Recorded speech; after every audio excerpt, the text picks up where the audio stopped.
can you see me? Okay, well, yes, I'm on the board of the Common Weal, convening it, and in the rest of my life, I'm an architect based in Edinburgh, Fraser Livingston Architects. I've thought a lot about homes. I've made some wee communities, and I wrote a Housekeeping Scotland paper for the Common Weal.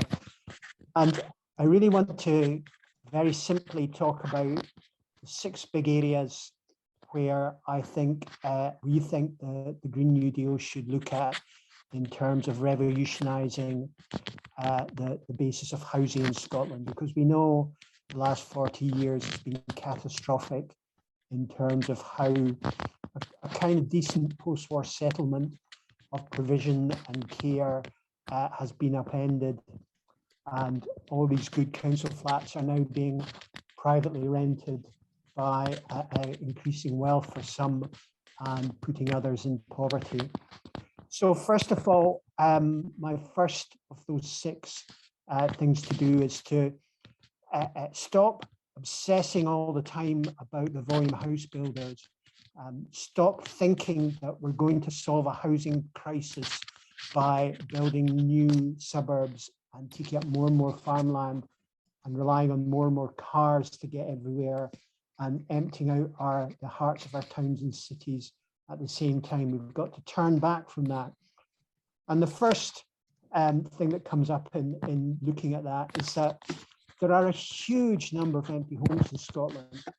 Generally, 34 is the most common number that's discussed, but there are reports that say that there are 80,000 that's not just short-term empty, that's long-term empty homes. And that would make a huge difference to housing issues in the nation, to bring them back. And it's what we should concentrate on first before we build new homes. And set aside that 34 or 80, well, they can be historic, they can be more modern, they can be burnt out tenements, all sorts of things. Instead of the 120 grand that a new home on a greenfield site would cost, they might cost 20, 30, 40, 50, 60. We don't know, it's harder, more work is needed, but that's good. Small builders do it instead of volume house builders. You also, over and above that 34 or that 80, if you look at the high streets, for instance, in Perth, there's over 100 empty flats above shop premises, it was reported, on the main shopping streets. Actually, they aren't even counted in that 34 or that 80 because they are registered as being commercial property. They're parts of shops upstairs. Bringing them back into use would create an enormous footfall for the shops and the bars and the parks and entertainment of the centre of our towns too. So all of that's a no-brainer, along with, to return to my photo on the left, the whole completely mad situation where we charge 20% VAT on repairing and retrofitting a home.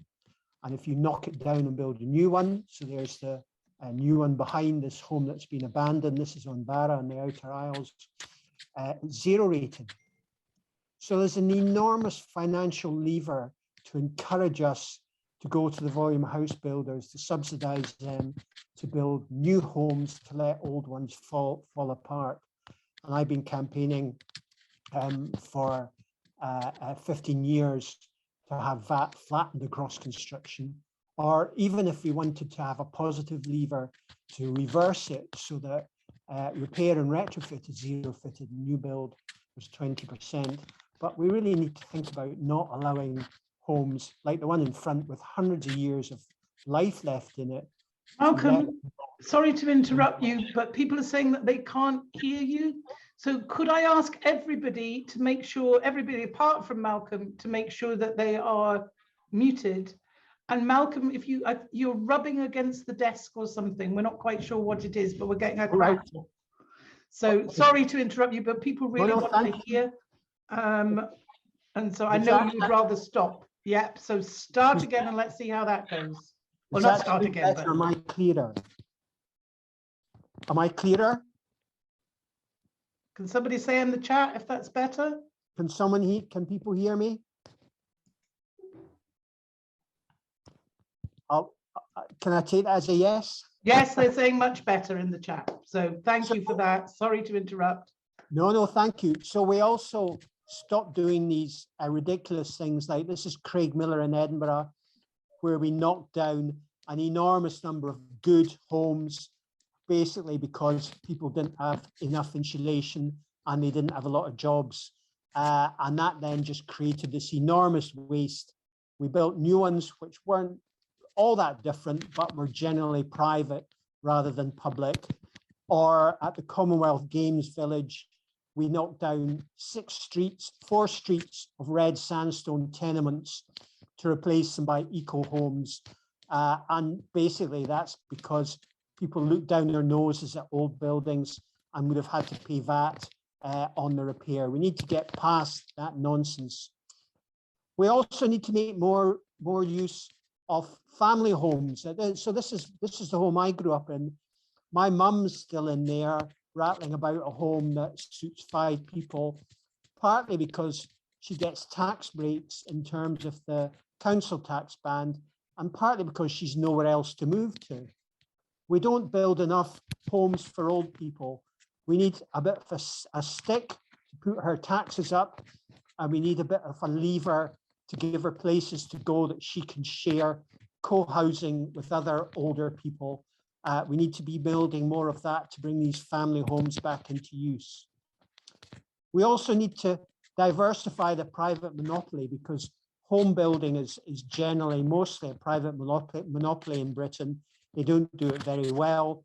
But in addition, what happened to the world economy in 2007, 2008 should show us it just doesn't work. This idea that everybody's going to get a mortgage, everyone's going to get a home, that nearly broke the world economy. We need to reintroduce the whole idea of public housing. And of course, we're trying to start that up again.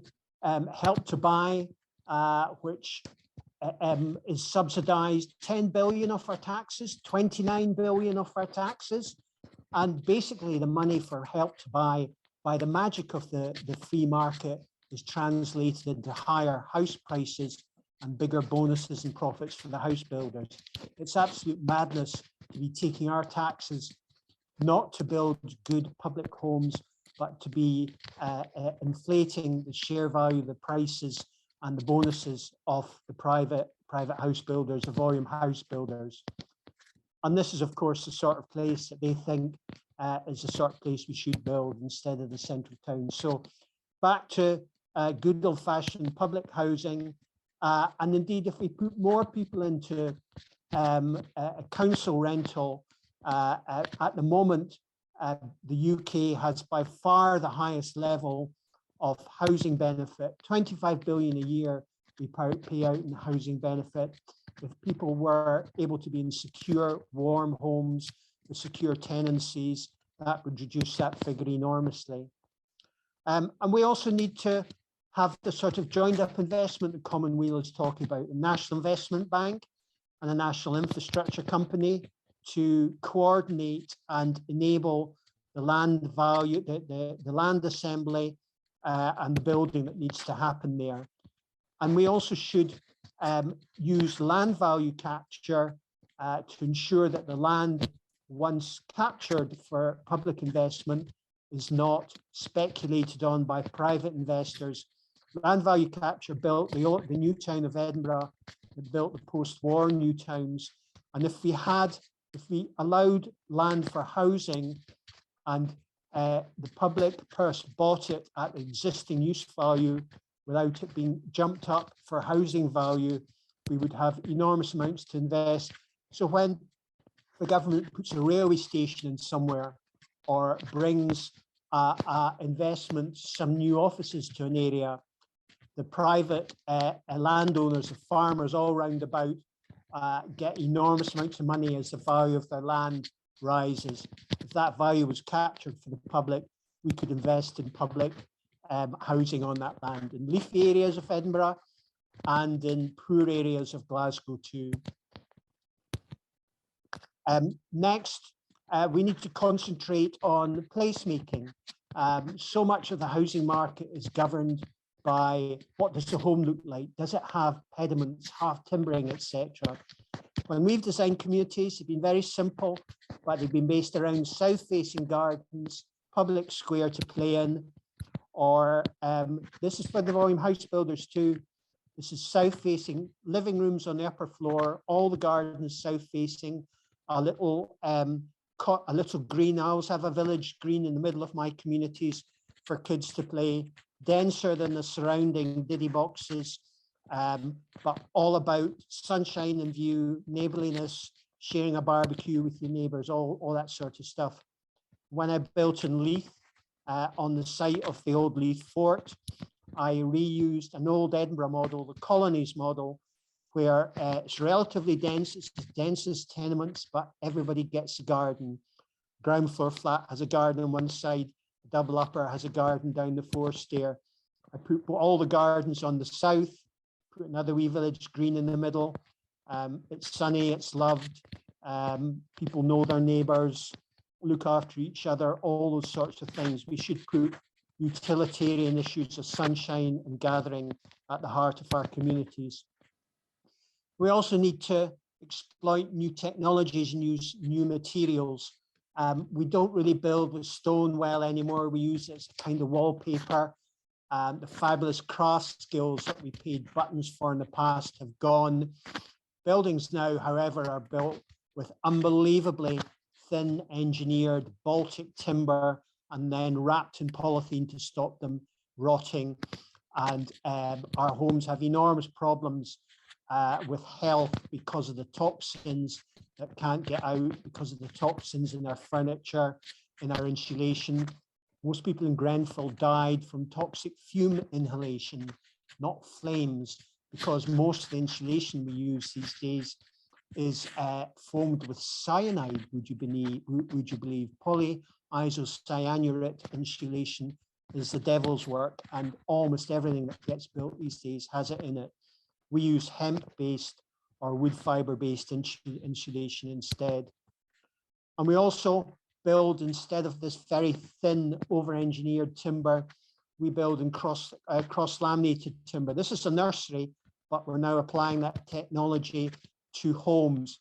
It's built really quickly, captures enormous amounts of carbon, is very solid, doesn't rot. If timber is very thick, it chars and it doesn't burn. It's a fantastic natural way. It lets carbon, CO2 out, it lets water vapor out, it lets particulates out and keeps the air in, so keeps you warm. That's our nursery. And this is a tenement on the south side of Edinburgh.